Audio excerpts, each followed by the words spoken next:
Yeah. I did have a question that came up on comments, and someone said they were just starting out. They just got a brand new soldering iron, and they wanted to know why they couldn't get the solder to stick to their iron.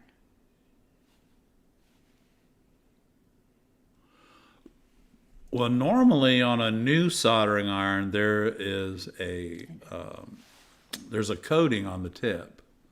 And first of all, that coating has to be burned off, and then you have to steel wool your tip. Once your tip is steel wooled, you should be able to take a little bit of solder and put it on it and then let it cool down. And then when you turn your soldering iron back on, put the solder on it again, and it should be just fine, because the tip is not untinned. The tip has a coating on it that when you buy it new needs to be burned off.